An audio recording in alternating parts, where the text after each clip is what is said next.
ഖുതുബ മലയാളത്തിൽ പറയുന്ന പള്ളിയിൽ പോകാൻ പറ്റുമോ? ഇനി നിങ്ങളിതിപ്പോൾ ഏതെങ്കിലും പള്ളിയിൽ നിങ്ങൾ കയറിയിട്ടുണ്ട്, അവിടെ എന്താ എങ്ങനെയാ ഖുതുബ നടക്കുന്നത് നിങ്ങൾ കേട്ടു? നിങ്ങൾക്കൊക്കെ ഊഹാപോഹം വെച്ച് സംസാരിക്കാം.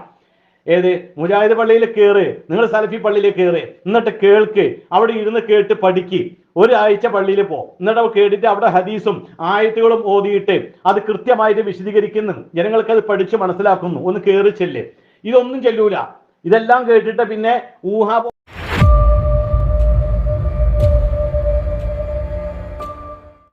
അസ്സലാമു അലൈക്കും വറഹ്മത്തുള്ളാഹി.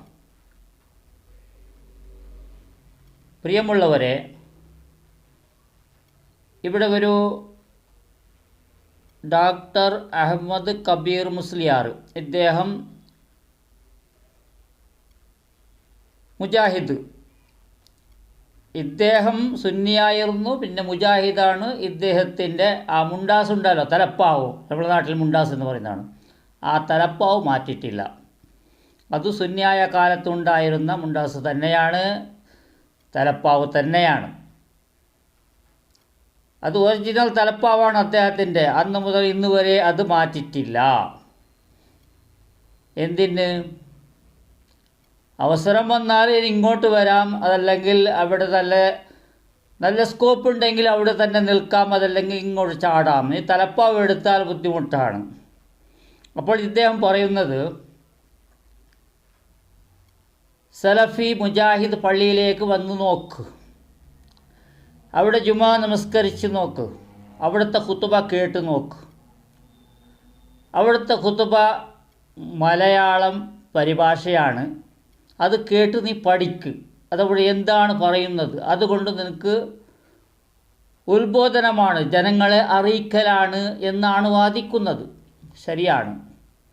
ഞാൻ ഒരു ദിവസം മുജാഹിദ് പള്ളിയിലേക്ക് പോകേണ്ടി വന്നു. അവിടെ വേറെ പള്ളി ഇല്ലെങ്കിൽ നമുക്ക് മുജാഹിദ് പള്ളിയല്ല ഏത് പള്ളിക്ക് വേണമെങ്കിലും പോകേണ്ടി വരും. അതല്ലെങ്കിൽ അമ്പലത്തിലൂടെ കുറച്ച് സ്ഥലം തന്നാൽ അവിടെ നിസ്കരിക്കാം, അവർക്ക് സമ്മതമാണെങ്കിൽ. ഇത് നമ്മുടെ പള്ളിയാണല്ലോ, അള്ളാഹുവിനെ അവർ വാങ്ങി വിളിക്കുന്നു, നമസ്കരിക്കുന്നു. അതുകൊണ്ട് മുജാഹിദ് പള്ളിയിലേക്ക് പോകേണ്ടി വന്നു. സുബ്ഹാനല്ലാഹ്, ഞാൻ അവിടെ നമസ്കരിച്ചു ഒരു ഇമാമിൻ്റെ കൂടെ. കുറച്ച് ആൾക്കാരുണ്ടായിരുന്നു. ജുമാ നമസ്കാരമല്ല, അസർ നമസ്കാരം എന്നാണ് എൻ്റെ ഓർമ്മ. ഒരു ജാഹിലിൻ്റെ കൂടെ നിന്ന് നമസ്കരിച്ചതുപോലെയാണ് എനിക്ക് അനുഭവപ്പെട്ടത്. ഞാൻ മുജാഹിദുകളെ കുറ്റം പറയുന്നത് എന്ന് കരുതണ്ട. എനിക്ക് എല്ലാവരും ഒരുപോലെയാണ്, എനിക്ക് എല്ലാവരും ഇഷ്ടമാണ്. എങ്കിലും ആ രീതി ഉണ്ടല്ലോ, നമ്മുടെ ചാനലിൻ്റെ ഒരു രീതി എന്ന് പറഞ്ഞാൽ ആരാണ് എന്താണ് അവിടെ പറയുന്നത് അത് തെറ്റാണെങ്കിൽ തെറ്റെന്ന് പറയും. അതല്ല വലിയ ഒരു ഖാദിൽ ഖുദാത്തിയായ ഒരു സുന്നിയായ പണ്ഡിതനാണെങ്കിലും അദ്ദേഹത്തിൻ്റെ തെറ്റിൻ്റെ വാക്കുകൾ വന്നാൽ നമുക്ക് മറ്റുള്ളവർക്ക് സാധാരണക്കാർ പഠിക്കാൻ ബുദ്ധിമുട്ടാകുന്ന അല്ലെങ്കിൽ മറ്റുള്ളവർ വിമർശിക്കപ്പെടുന്ന അവസരമുണ്ടാക്കുന്ന വാക്കുകൾ അവരിൽ നിന്ന് വരുന്നു. ആ വന്നാൽ നമ്മൾ അതിനെ തടയുന്ന ഉദ്ദേശത്തിൽ, ഇനി ആരും അത് പറയരുത് എന്നുള്ള ഉദ്ദേശത്തോടു കൂടി അതിനെ വിമർശിക്കാറുണ്ട്. അപ്പോൾ ഇവിടെ അതാണ് വിഷയത്തിലേക്ക് വരാം. ആ ഇമാമിൻ്റെ കൂടെ ഞാൻ കുറച്ച് ആൾക്കാരുണ്ടായിരുന്നു, മൗമുമായി നമസ്കരിച്ചു. ഏത് രീതിയിലുള്ള ഇമാമാണ്? എനിക്കൊരു ജാഹിലിൻ്റെ കൂടെ നമസ്കരിച്ച ഒരു അനുഭവമാണ് ആയത്. അദ്ദേഹം ഫാത്തിഹ എല്ലാം ഓതിയതെല്ലാം ശരിയാണ്, അല്ലെങ്കിലും ശരിയാണ്. അദ്ദേഹത്തിൻ്റെ കോലം എത്ര ഒരു മുടിയാണ്, ഇത്ര മുടി വെച്ച് എന്തോ ഒരു കോലത്തിൽ ഒരു ടീഷർട്ട് ഇട്ട് വന്ന് ഇമാമത്ത് നിന്ന് ഇമാമാണ്. സാധാരണ ഒരാൾക്കാർ ഒരു 10 ആൾക്കാരുണ്ടെങ്കിൽ 5 ആൾക്കാരുണ്ടെങ്കിൽ 2 ആൾക്കാരുണ്ടെങ്കിൽ ഒരാൾ ഇമാമ് നിൽക്കും അവിടെ. അത് ആരാണെന്ന് നമ്മൾ നോക്കാൻ അവസരമല്ല. അവിടെ നമ്മൾ ആ കൂലിനെ കരസ്ഥമാക്കാൻ വേണ്ടി, ഇമാമോട് കൂടി നമസ്കരിച്ചതിൻ്റെ കൂലിനെ കരസ്ഥമാക്കാൻ വേണ്ടി ഒരു നമസ്കരിച്ചു കൊണ്ടിരിക്കുമ്പോൾ നമ്മൾ മൗമുമായി നമ്മളെ മനസ്സിലേക്ക് സമാധാനമുണ്ടെങ്കിൽ, പൊരുത്തമാണെങ്കിൽ അവിടെ തുടരാം. അതല്ല, ഇവിടെ ആ പള്ളിയുടെ ഇമാമാണ് ഒരു ഇത്തര മുടി വെച്ച് ഒരു ടീഷർട്ടോ എന്തോ ഒന്ന് ഇട്ട് ഒരു കോലം. അതുകൊണ്ട് ബഹുമാനപ്പെട്ട അഹമ്മദ് കബീർ ഉസ്താദെ, നിങ്ങൾ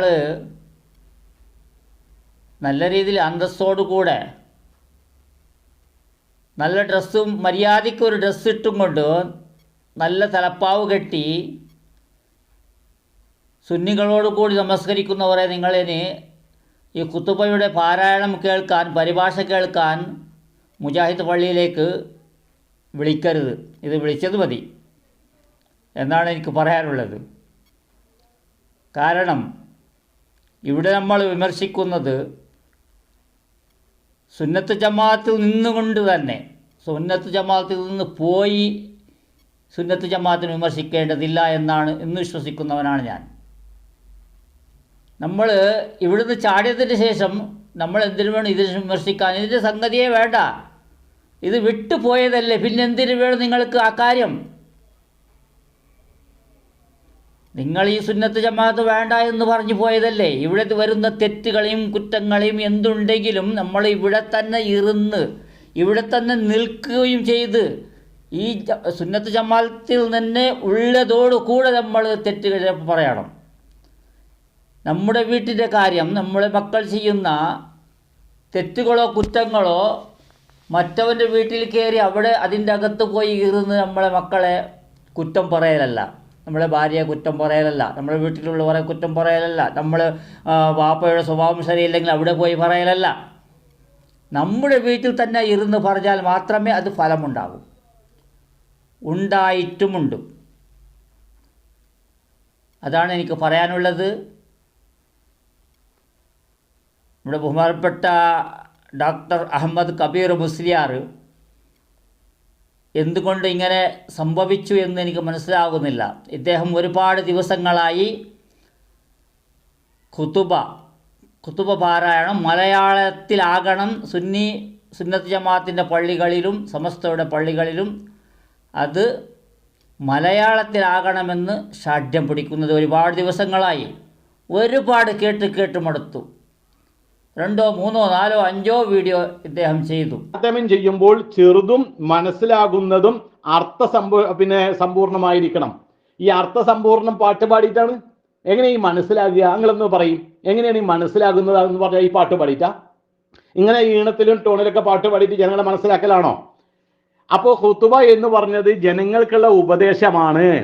ഇപ്പൊ കേരളത്തിലേക്കാണ് നബി വരികയാണെങ്കിൽ മലയാളത്തിൽ തന്നെ നബി നമ്മളോട് സംസാരിക്കണം, എന്നാലേ നമുക്ക് തിരിയുള്ളൂ.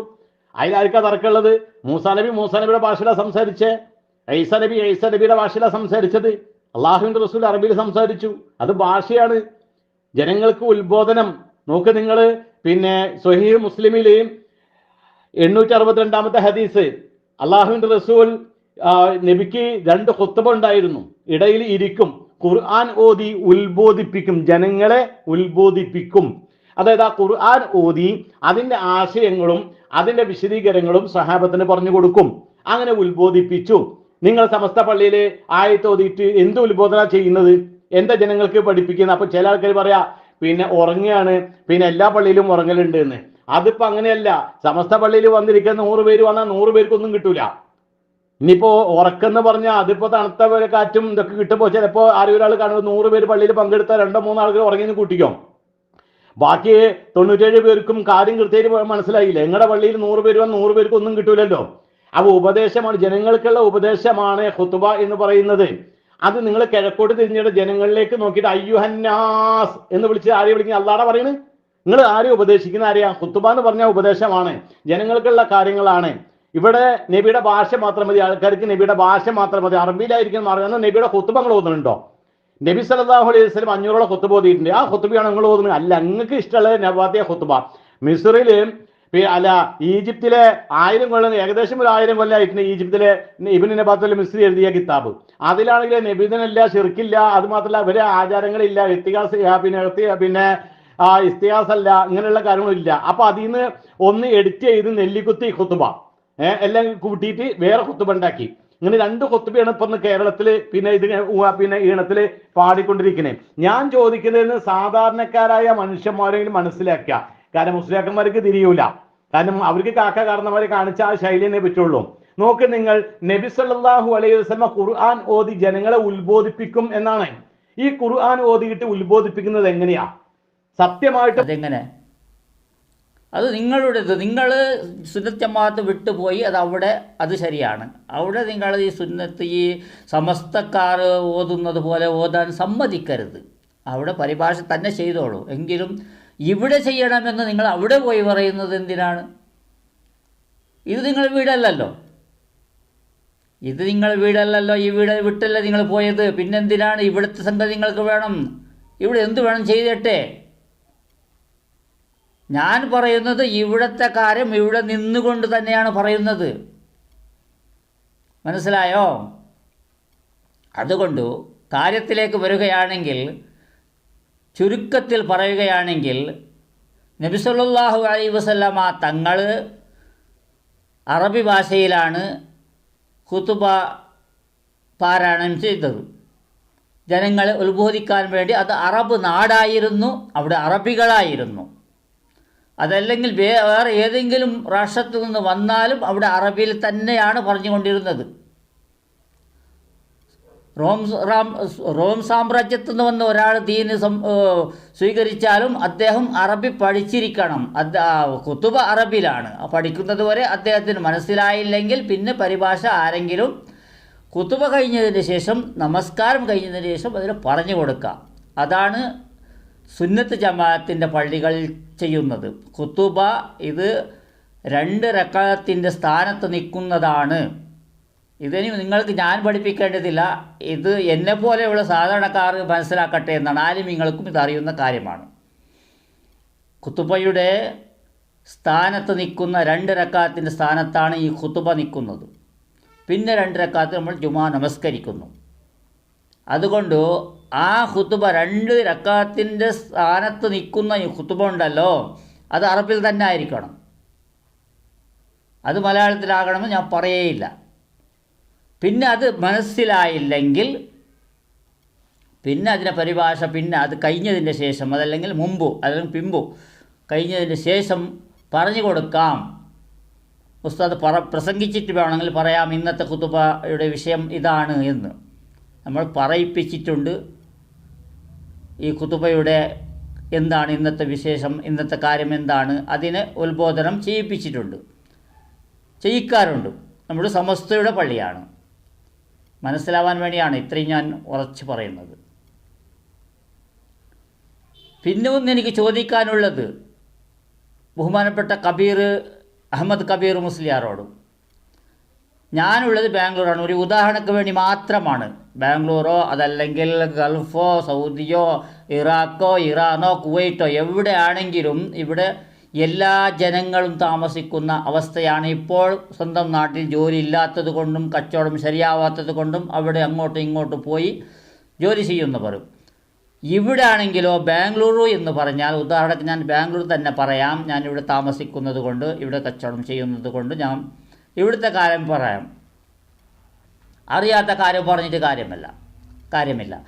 അപ്പോൾ ഇവിടെ ഒരു സ്ഥലം, ചെറിയൊരു സ്ഥലമാണ് ബാംഗ്ലൂർ ഒരു ഭാഗം. ഇവിടെ ഒരുപാട് ഫാക്ടറികളാണ്. ഇവിടത്തേക്ക് എല്ലാ സ്റ്റേറ്റുകളിൽ നിന്നും, ഈ ഇന്ത്യയിൽ എത്ര സ്റ്റേറ്റുണ്ടോ അത്ര സ്റ്റേറ്റുകളിൽ നിന്നും വണ്ടികൾ വരുന്നു. ആ വണ്ടികളിൽ ലോഡായി വരുന്നതാണ്. ഒരുപാട് പ്രൊഡക്റ്റുകൾ വരുന്നതാണ്. ഒരുപാട് പാക്കിംഗ് ചെയ്യാൻ ഐറ്റമുകൾ വരുന്നതാണ്. അപ്പോൾ വരുമ്പോൾ അതിൽ ഡ്രൈവറും അതുപോലെ കണ്ടക്ടറുകളും ഒരു 50% മുസ്ലിമീങ്ങളാണ് അധികമുള്ളത്. ലോങ് പോകാൻ ധൈര്യം കാണിക്കുന്നത് മുസ്ലിമീങ്ങളാണ്. അത് എല്ലാ സ്റ്റേറ്റിൻ്റെ ആൾക്കാരാണ്. പിന്നെ അതിനെ വിശദീകരിച്ച് പറയേണ്ട ആവശ്യമില്ലല്ലോ. എല്ലാ സ്റ്റേറ്റിൻ്റെ ആൾക്കാർ എന്ന് പറയുമ്പോൾ നമ്മുടെ ഭാരതത്തിലുള്ള എല്ലാ സ്റ്റേറ്റിൻ്റെ ആൾക്കാരും ഇവിടെ വരുന്നു. ഇവിടെ വന്ന് ഒരു പള്ളിയിലേക്ക് പോകുന്നു നമസ്കരിക്കാൻ. അവിടെ ഭാഷ അവരത് വേറെ ഭാഷയാണ്. ഒരാൾ ഗുജറാത്തി ആണെങ്കിൽ ഒരാൾ പഞ്ചാബിയാണ്, ഒരാൾ കാശ്മീരിയാണ്, ഒരാൾ മലയാളിയാണ്, ഒരാൾ തമിഴാണ്, ഒരാൾ തെലുഗാണ്, ഒരാൾ കന്നഡയാണ്. ഇനി ബാക്കിയുള്ള ഒരുപാട് ഗുജറാത്തി, രാജസ്ഥാനി, നാഗാലാൻഡ്, ഡാമൻ, ഇത്ര മാത്രമല്ല ഒരുപാട് സ്റ്റേറ്റുകൾ എനിക്കിപ്പോൾ വരുന്നില്ല, പറയേണ്ട ആവശ്യവുമില്ല. എല്ലാ സ്റ്റേറ്റിൻ്റെ ആൾക്കാർ വരുന്നു, ആ പള്ളിയിലേക്ക് പോകുന്നു. അവിടെ ഏത് ഭാഷയിലാണ് ഖുതുബ ഓതേണ്ടത് എന്ന് പറഞ്ഞു തന്നിരുന്നെങ്കിൽ ബഹുമാനപ്പെട്ട അഹമ്മദ് കബീർ മുസ്ലിയാരെ വളരെ നന്നായിരുന്നു. ഇത്ര മനസ്സിലാക്കിയാൽ മതി. ഇതുകൊണ്ടാണ് നബി സല്ലല്ലാഹു അലൈഹി വസല്ലമ തങ്ങൾ അറബി ഭാഷയിൽ അവിടെ ഖുതുബ ഓതിയത് മാത്രമല്ല, ഈ ഇബാദത്ത് അറബിയിലായിരിക്കണമെന്ന് പറഞ്ഞതും ഇതിനു വേണ്ടിയാണ്.